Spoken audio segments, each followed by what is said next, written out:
Сайн байцгаана уу? Миний бичлэгт тавтай морил. За, миний бичлэгийг анх удаа үзэж байгаа хүн байгаа бол намайг Төвшин Жаргал гэдэг.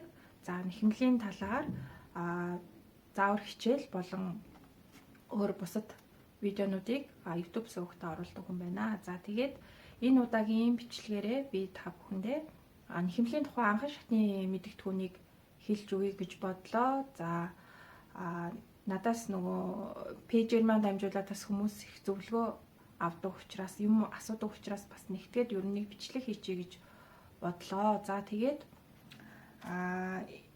энэ бичлэгээрээ болохоор би нэхэмлийн зүүнний талаар утас тэгээд анх сурж байгаа хүмүүст өгөх нөгөө зөвлөгөөнүүдийг хэлнэ. За тэгээд цагийн 5 минут тавьчих учраас өөрийнхөө сонирхсан хэсгийг шууд алгасаад сонгоод үзчих бас боломжтой шүү. За тэгээд юунд орцгоё? Зөвлөгөөнд орцгоё. За тэгэхээр нэхмэл маань болохоор ерөөсөө гар нэхмэлийн тухай ярьж байгаа шүү дээ, тийм. Гар нэхмэл эсвэл сүлжмэл гэж ярьдаг. За энэ маань болохоор хоёр янзын зүгээр нэхэлддэг, хоёр төрөл гэж хэлж болно. За нэг нь болохоор хос зүү. За хоёр ширхэг зүүнүүд байдаг шүү дээ, тийм. За хос зүү ингээ ийм хос зүү. За эсвэл нөгөө нэг дангаараа ийм үзүүр дээрээ ийм дэгээтэй байдаг ийм дэгээ зүү. Ийм хоёр янзын зүүгээр нэхдэг байгаа. За тэгэхээр энэ зүүнүүд маань болохоор нэхэх арга барил тэгээд нэгсний дараа харагдах байдлууд нь болохоор хоорондоо шал өөр тис ондоо. Ер нь бол хоёр шинэ сурж байгаа хүмүүст бол хоёулаа л хоёр шинэ зүйл хоорондоо ерөөсө төсөхгүй болохоор хоёр өөр зүйл гэж ойлгож болно. Хоёулаа гар сүлжмэлд хэрэглэгддэг мөртлөө нэхэх байдал зүүнээсээ болоод ер нь бол хоёулаа яг өөр тустай зүйлээ гэд ер нь ойлгочиход болно анх сурж байгаа хүмүүс.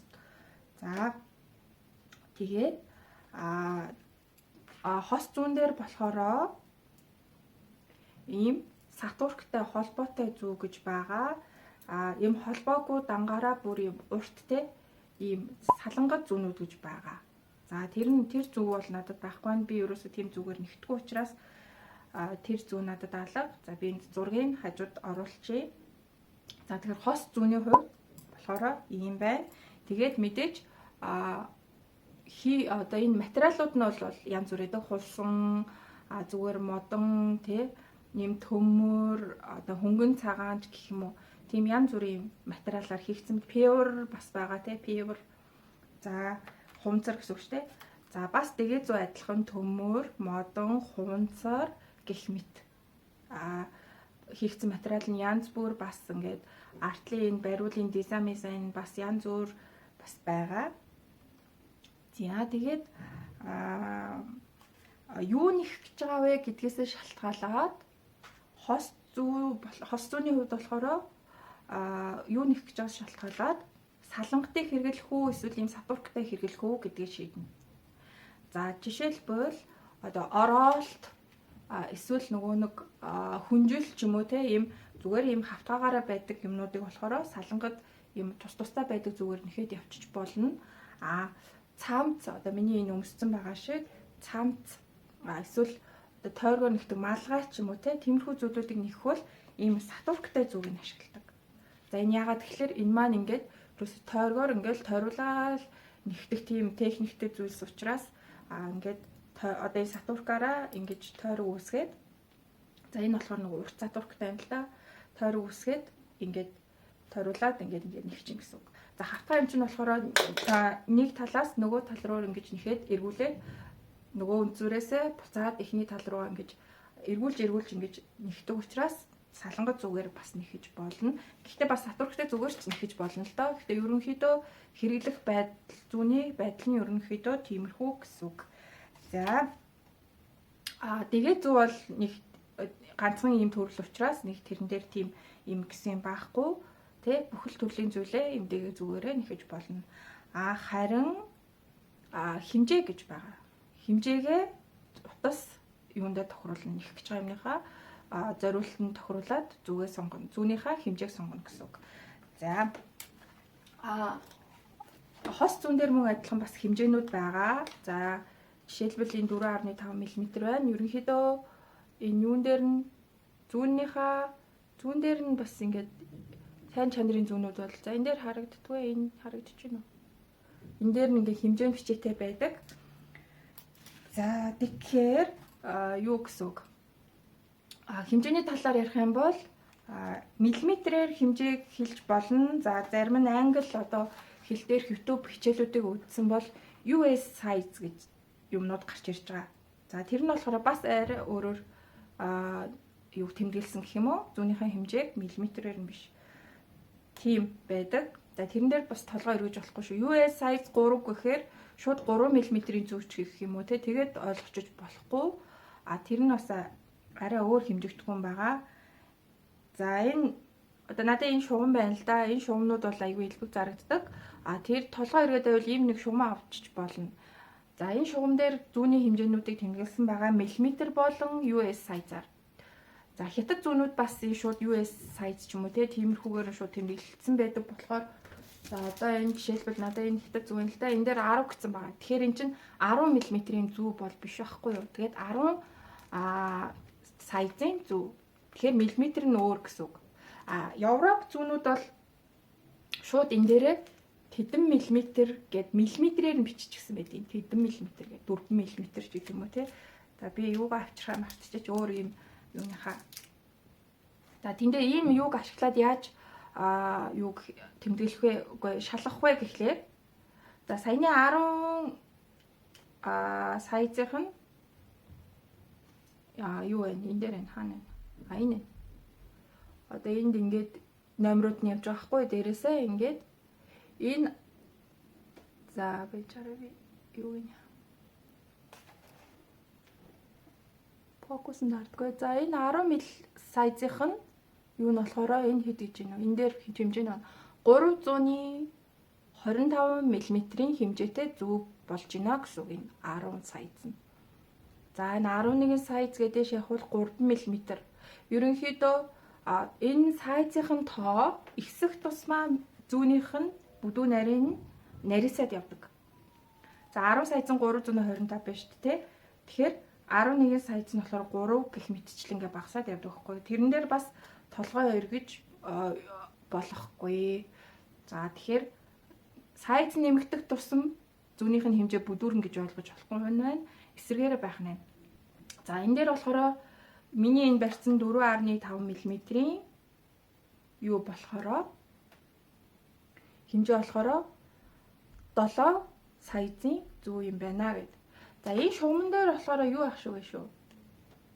Энэ талынх нь US size, энэ талынх нь болохоор хятад size нах шүү байна. За энэ талынх нь хятад, энэ талынх нь US size. Тэгээ энэ дээрээ миллиметр. За тэгээ энэ болохоор нөгөө за хэдүүлээ ингээд зүүнийхээ энэ юу мөг хавчлаа гэж бодъё те. Цаас мас энэ алга болгочлаа гэж бодъё шүү дээ. Тэгэхээр энэ зүүн дээрээ нөгөө миллиметрийнхаа хэмжээг тавьж өгөөгүй байвал хэдүүлээ зүүнийхээ үзүүрийг энэ рүү нь хийж үзээд миллиметрээ олчиж болно гэсэн. За одоо ингэж чүүд ийм жоохон орж ивэл энэ бол болохгүй. Яг үзүүр нь бүр тултлаа орох хэрэгтэй ингээд. Яг энэ хүртлээ энэ одоо үзүүр чинь хаанаас эхлээд төгсөөд тэгээ ингээд шууд шулуун болцсон байгаа шүү дээ. Тэр шулуун хүртлээ энэ одоо заг гэх юм уу? Энэ заг хүртлээ яг ингэж орж ивэл сайза зүг болчих гэсэн. Ингээд 4.5 дээр энэ маань ингэж орж байгааз. За энэ болохоор 4.5 мм буюу 7 номерын сайзын зүү байна гэд бодчих нь байна. Тэгээд бүр ингээд ороод явчих болохгүй шүү дээ. Тэ эднэр чинь ингээд бүр цаашаа ингээд ороо явчих болохгүй. Эднэр чинь тэгэхээр хэмжээнд зурж байна. За тэгвэл бүр ингээд дутуу орж болохгүй ингээд. За энэ зааг нь хаана энд явж байгаа харагдчих шүү дээ. Тэ энэ хошууных нь төгсгөл нь энд явж байна. Тэгэхээр энэ маань дутуу орсон учраас энэ сайз биш байна.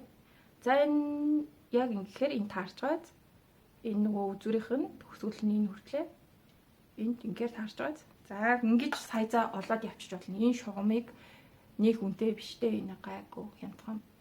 Тэр нэг ийм шугамтай болоод анх сурж байгаа хүмүүс авчихаа зүгээр.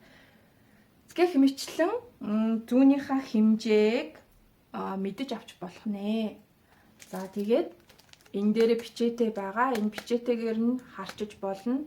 За нэг хятад зүүнүүд толгой эргүүлээд хэдэн миллиметр нь мэдэгддэггүй учраас би энийг хэлж өгöd байгаа шүү. ингээд шууд энэ дээр хятад нөгөө сайзынхан тавьчихдаг. За Европ зүүнүүд бол энэ дээрээ хэдэн миллиметр сантиметр урттай гэдэг нөгөө хэмжээний шууд бичээд өгсөн байдаг учраас амар байдаг.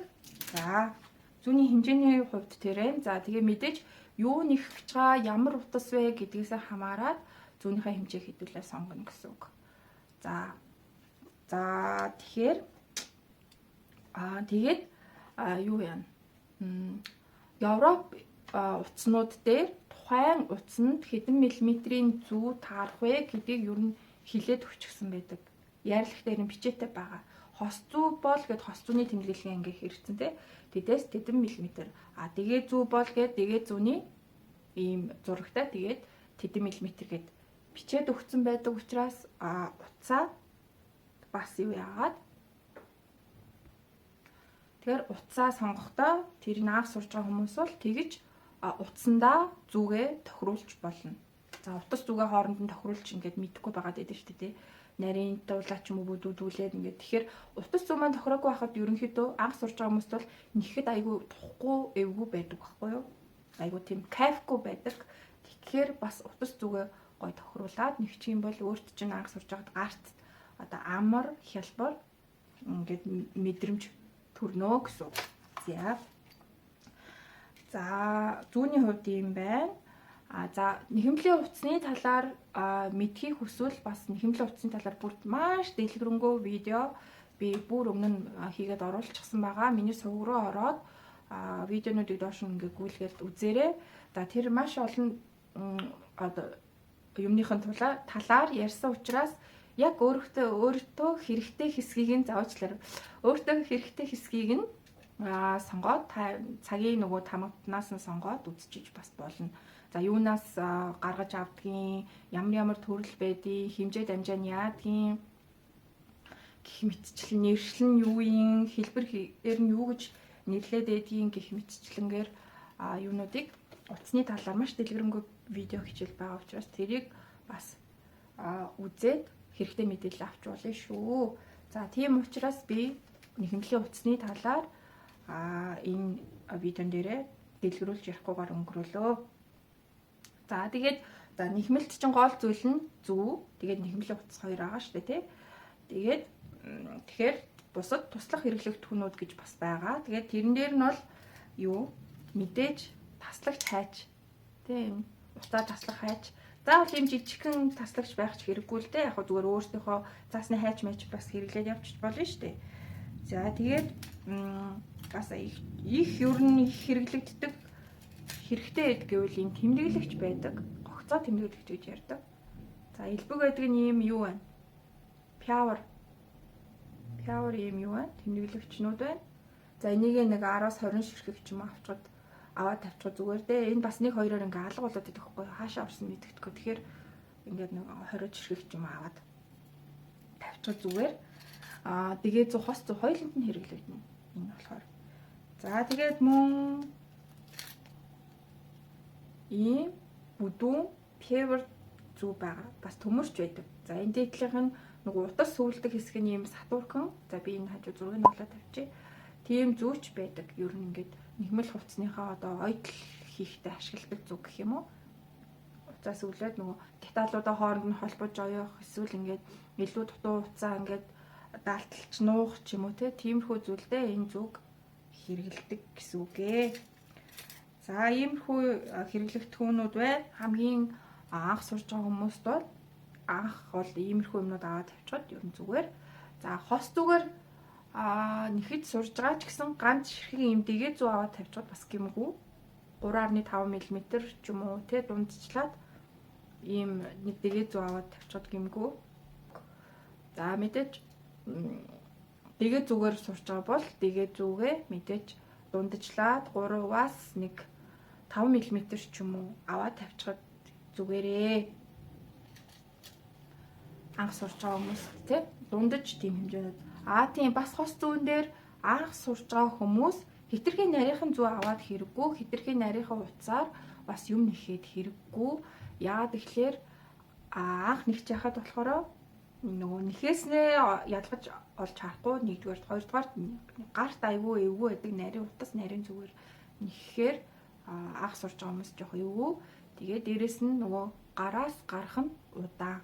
Нарийн зүү нарийн утсаар гэхээр хийж байгаа зүйлийн маань гогцооны тоон олон ширхэг болоод ирнэ гэсэн үг. Тэгэхээр тэр олон ширхэг гогцоог нэхэх зарцуулах хугацаа маань их болоод ирэх учраас дундаас нь шантрах, залхах тийм юм гараад ирнэ. Тэгэхээр аль болох дунджаас дээшээ бүдүүвтэр утсаар, бүдүүвтэр зүгээр анх сурахтаа юм нэхэд үзвэл ер нь бол гараас гарах нь арай хурдан, нэхэхэд нөгөө нэхээснүүд маань өөр чинь ингэж ялгарч харагдана. Одоо яаж нэх чиндээ зөв буруу нэх чинь үг гэдэг чинь ялгарч харагдана гэх мэтчлэн арай илүү давуу талтай. Тэгэхээр хамгийн багадаа ер нь нариндаа 4 мм-ээс дээшээ зүүнүүдийг сонгох хэрэгтэй. Тэгээд 4 мм-ээс дээшээ зүүндээ тохирсон утаснуудыг сонгох хэрэгтэй. За тийм байна. За тэгээ өөр бас нөгөө анх сурч байгаа хүмүүс нөгөө юунаас эхэлж нэхэх вэ гэж их асуудаг. Юу нэхвэл зүгээр вэ гэж асуудаг. За мэдээж жижиг хэмжээтэй зүйлс. За жижиг хэмжээтэй зүйлс болохоор хүүхдийн малгай тий. За цамц гэхээр бас арай том болчих магадгүй. Ер нь бол малгай л ер нь баг бесттэй.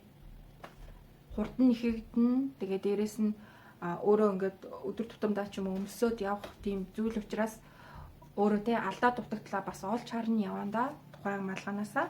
Тэгэхээр малгай ер нь л анх сурч байгаа хүмүүс ер нь хамгийн зүгээр зүйл шүү. Тэгээд оролт байж болно.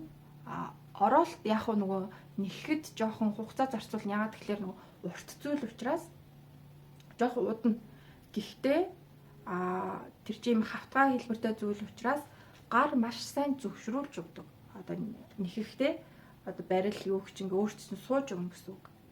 Тэр оролт ингээд тийш нэхэд явах хугацаанд гарт чинь нэхэх арга барил чинь сууж өгнө. Одоо их дадлага болно гэсэн үг л дээ. Оролт нэхэх чинь дадлага болж өгнө.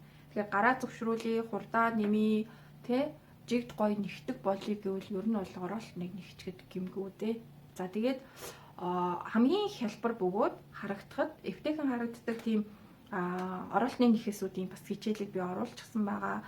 Тэгэхээр тэрийг хараад бас аль нэхээс нь аятайхан харагдчихээн те нэхэж болмоор юм байна. Тэрийг сонгоод бас хичээл үзээд н оролт нэхэх бол тэр хичээлийг үзээд нэхэж болно шүү. За мэдээж оролтон дээр бас нарийн утас, нарийн зүү, дими хэрэггүй, ерөнхийдөө бүдүүвтэр утас, бүдүүвтэр зүүнүүд хурдан нэхэгдэж хурдан дуусна. Тэгэхээр өөрт чинь бас ингээд ийм нэг юм том хэмжээний юм те дуусчлаа гэх кайф мэдрэхээр дахиад гоё юм нэхмээр арай өөр юм туршмаар тийм сэтгэл чам өөрт чинь төрдөг байхгүй юу. Тэгэхээр бүдүүн хурдан дуусах, бүдүүтас, бүдүүн зүүгээр нэхэж үзээрэй. За тэгээд дараагийн зөвлөгөө болохоор юу яадаг хүмүүс анх нөгөө ингээд нэхэмжил сураад тэнгуүч чинь л нүдэнд чинь төрөл бүрийн зүйл гой харагдана. Энч малгай, тэрч цамц одоо юу гэх юм, тэрч оролт, тэрч хүүхдийн одоо хүүхдтэй хүмүүст бол тэрч хүүхдийн юм гоё хайна, энч хүүхдийн юм гоё хайна гэд өөрт чинь уцаар дүрэн баг ингээд нэхэмлийн юм зургнууд бий болчдөг. Тэгээд тэрэндээ хоббироо одоо нөгөө баах утас худалдаад авчдаг байхгүй юу. Тэгэхээр анх сураад утасны талаар сайн мэдэхгүй бол үнэхээр хэрэгцээтэй биш бол утас битгий их худалдаж аваарэ гэдэг зөвлөгөө өгөө. Ягаад гэхээр би ч гэсэн яг тийм байсан байхгүй юу. Тэгээд тэр ч одоо өнгийн утас гоё харагдал, энэ ч өнгийн утас гоё харагдал шуналдаал авчна. Одоо болтол 4 5 6 жил ингээд шүүгэнд хадгалагдаад юу ч болоогүй яг утас хэвээрээ байгаа утаснууд надад зөндөө байгаа. Тэгэхээр өөрт чинь санхүүгийн одоо гарцтай. Тэр яг ийм юм хийндэ гэд бодчихвол яг тэрэндээ тохирсон утсаал одоо дэлгүүрийнх нь худалдагч ч юм уу те өөр мэддэг хэмжээний талаар мэддэг хүмүүсээс зөвлөгөө аваад зөв утсаа тааруулаад сонгоод авчих. Тэгэхгүй тийм юм авах гэж явжсэн өө энэ ч юм гоё өнгөтэй. Өө энэ ч яасан гоё зүйл юм ч гэдэг юм уу те. Тэгж одоо зүгээр утсаа худалдаж авах дэмий. Тэгэхээр ингээд зүгээр үзмэр болоод үлдчихдэг. Тэгэж зарим авс надад одоо үзмэр болж үлдсэн зөндөө утсаа. Бид нэг хэсэг хоббироод одоо бүр сакс хүртэл сүлждэг баахан тишерт утаснууд авч юусан. Тэд нар одоо юу ч болоогүй тэндээ байж л байна. Одоо тэр бол тэгээд 100-гээр бол би нэг их нэгтгүү учраас тэгээд 100 миний нэхэх зүйл биш байна гэд. Тэгээд тэр ингээ юм болохгүй тэнд байж л байна. Гэх мэтчлэн. За тэгээд утасны сонголтын талаар ийм зөвлөгөө өгье. За тэгээд гэхдээ та нар өөрсдийн бас дур штэ тий гой харагдсан юм а бас аваад гой хоббирч болно. За бүр битээтэй гэж яг үзэр бодолцож үзээрэй гэж зөвлөгөө өгч байгаа шүү. За тэгээд анх сурч байгаа хүмүүс хитрхи үнэтэй утас битгий аваарай. Хамгийн анх сурч байгаа бол хитрхи үнэтэй утас битгий аваар. Тэгэхээр тэрийгээрээ юу гэх юм одоо нэхэж сурж байгаа учраас хөвөх одоо буцаагаад ингээд хөвөө дахин нэхэх асуудал гарч ирнэ. Тэгэхээр чин тэр гоё утсыг бүр муухай болгочдөг байхгүй. Тэгэхээр анх сурж байгаа бол туршилтын журмаар хямдартаар боломжийн үнэтэй утас худалдаж аваад тэрнгээрээ юм нэхээд за энэ нь ийм байд юм бэ, тэр нь тийм байд юм бэ, болж ин болохгүй байд гэдэг өөртөө одоо дүнэлтээ хийгээд одоо гараа арай жоохон зөвшрүүлээд тий жоохон дадлагжиж байгаад за эсвэл одоо нэг загварын малгайг нэг 2 удаа дундаж үнтэй уцаар нэхчихээ л та. Тэгээд тэр чин гарт чин орж ирнэ шүү дээ. Алдагаа засаад сураад тий болж ийна гэх юм бол жоохон үнтэй уцаар аваад улам гоё нэхэж болно тий. За тэгэхгүй хамгийн анхнаасаа бүр амар үнтэй утас судалж аваад тэгэхээр бас санхүүгийн хувьд тийм хэм байдгаа шал хэрэггүй зүйл болчдөг хгүй үнтэй уцаа тэрнгээрээ бас юмаа нэхэж чадаач үгүй ч үү те тэгснэ хүмүүс ч өөр нь анх сурч за энийг нэхэд үзье нөхөж үзлээ болохгүй байж болно шүү дээ чадахгүй байж болно арай өөр төрлийн юм нэхэж болох байхгүй юу тэгээд арай өөр төрлийн юм нэхийхэр чи арай өөр төрлийн бас утас худалдаж авах хэрэгтэй болно нэг утсаар олон бүх төрлийн юм нэхнэ гэж байхгүй шүү дээ тэгэхээр утас чинь цамцан зориулагдсан малгайн зориулагдсан эсвэл бүр цүнхэн зориулагдсан утлан зориулагдсан ингээд зориулт нь бас өөр байгаа. Тэгэхээр өөр төрлийн юм нэх яг хэр чинь өөр дахиад өөр утас худалдаж авах хэрэгтэй болно. Тэгэхээр чинь бүр үнэтэй утас ингээд худалдаж аваад ахаар чинь санхүүгийн хувьд айгүй гарцтай болно. Тэгэхээр бас тэрийг бүгдээрээ бодолцож үзээрэй. Утас дундаж юм уу хямдартар утсаар ер нь нэхэж туршлагачж гаад гоё үнэтэй утсаар дараа нь нэхэж болно шүү дээ тий. За ийм зөвлөгөө байна. Бас түрүүнд нөгөө хос зүү дэгээ зүүгээд эхлэн ярихдаа нэг юм алгасчиж хос зүү болон дэгээ зүүгээр одоо нэхэх чинь хоёулаа шал өөр харагддаг. Хоёр бүр нэхэх арга барил нь ч гэсэн шал өөр тий. Тэгэхээр алангоор нэхэж сурах вэ гэд аль нь сонирхолтой юм болоо гэж бодож байвал эхлээд нэгсэн зүйлсийн зураг хар. Ямар зүйлс өөрсдөд чинь таалагдчих чинь юугаар нэгсэн зүйлс өөрсдөд чинь таалагдчих чинь хийхийг хүсэж байна те тэрнийхээ дагуу дэгээ юм уу хос зүгээ сонгоод юмаа нэхэж болно. Нэхэж сурч болно. Тэгэхээр хос зүүний зүйлс чи ерөнхийдөө малгай цамц эдэрт аюу гой харагддаг. Үйлдвэрийн одоо машинаар нэгсэн юм шиг харагддаг гэсэн үг байхгүй. Тийм онцлогтой. За хос зүүний онцлог нь болохоор дэгээ зүгийг бодвол жоохон зарцуулах хугацаа нь арай ихтэй юм нэхэж дуусгах хугацаа нь арай их боловч дэгээ зүйтэй харьцуулахад утас бага ордог. Дэгээ зүүний онцлог нь нэхэхэд хурдан тухайн зүйлийг арай хурдан нэхэд дуусгах чинь гэхдээ орох хувцас нь арай их байдаг хос зүйтэй харьцуулахад. За нэг малгаар жишээ авлаа гэж бодоход те хоёулаа нэг 2 том үний малгай нэг дэгээ зүгээр нэхэхээр утас нь арай их ороод зарцуулах хугацаа нь арай бага. Энэ хос зүүнээр болохоор утас нь арай бага ороод зарцуулах хугацаа нь арай их дэгээ зүйтэйг харьцуулах юм байна. Тийм онцлогтой байдгийн шүү. Бас тэрийг бас хараад үзчихээрэй анх удаа сурах гэж байгаа хүмүүс. За тэгээд мэдээж анх удаа сурж байгаа ингээд нөгөө нэгж байгаа хичээл YouTube тиймэрхүү юмнуудыг үзээд аль нь илүү өөрт чинь амархан юм шиг байна, ойлгомжтой байна, чадгаар юм шиг байна аль нэхээс нь илүү өөрт чинь гоё харагдчихээн. Тэ өөрийн чинь нөгөө тийм юу байгаа штэ. Дуртай зүйлс гэж байгаа штэ тий. Дурталдаг, сонирхдаг тийм хэв маяг гэж байгаа штэ. Тэрэндээ тааруулаад хос зүй юм уу? Эсвэл дэгээ зүгээ сонгож болно. За дэгээ зүгээр бол ихэвчлэн торн ч юм уу, янз бүрийн хээтэй тиймэрхүү зүйлс нэхэхэд бас аюу гоё. Хос зүгээр болохоор яг нөгөө үйлдвэрийнх юм шиг арай нэг тий машин шиг ч юм уу, нэгсэн ч юм уу, тиймэрхүү харагдах тал дээр гоё гэж бодож ивэл бас хос зүгийн сонгоход зүгээр. За нэг тиймэрхүү байна. За миний зөвлөгөөнүүд ийм байна. За орхигдуулсан зүйл байхгүй байх гэж бодож байна. Өөрөө яг санаанд толгойд орж ирсэн зүйлсээ та нарт хэллээ. За нэмээд асуух зүйл байвал доор комент бичээд асууж болно. Бас миний мартаад орхигдуулсан зүйлс байж магадгүй. За тэгээд анх сурж байгаа бол том хэмжээний битгий бариарай. Шууд цамц мамц руу орох тийм шүү гэгээд зөвлөгөө өгчөө. За тэгээд ийм гоё хоббиг сонгоод ийм гоё хоббитой болъё гэж шийдсэн та нарт баяр хүргэе. Үнэхээр гоё хобби, стресс тайлдаг, тархи ажилуулдаг. За нэг төрлийн бясалгал гэж бас ярьдаг. Тэгээ мартах өвчнөөс сэргийлдэг гэх мэтчлэн маш олон талын эерэг тустай тийм хобби. Мэдээж маш сайхан өөрт чинь юм сэтгэл ханамж өгдөг. За нэг малгай оёод нэхэд хүүхдтэй өмсүүлчлээ тий. Тэрийг хараад маш сайхан сэтгэлийн ханамж авдаг хгүй юу. За өөртөө нэг юм цамц ч юм уу, орол ч юм уу нэхэд зүүчлээ, өмсчлөө. Тэр дэлхий дээр ганцхан ширхэг хувь гэсэн үг шүү дээ. Тэр зүйл чинь ганцхан хувь зүйл өөртөө хийгээд өмсчлөө гэх мэтчлэн ингээд сэтгэлд аюу гоё эерэг тийм сэтгэл ханамж өгдөг. Бас юм тайвшрал авчирдаг хобби учраас та бүхэн бас энэ хоббиг сонгосонд баяр хүргье. Энэ хоббиг сонгох гэж байгаа бол баяр хүргье. Үнэхээр сайхан хобби гэж хэлье.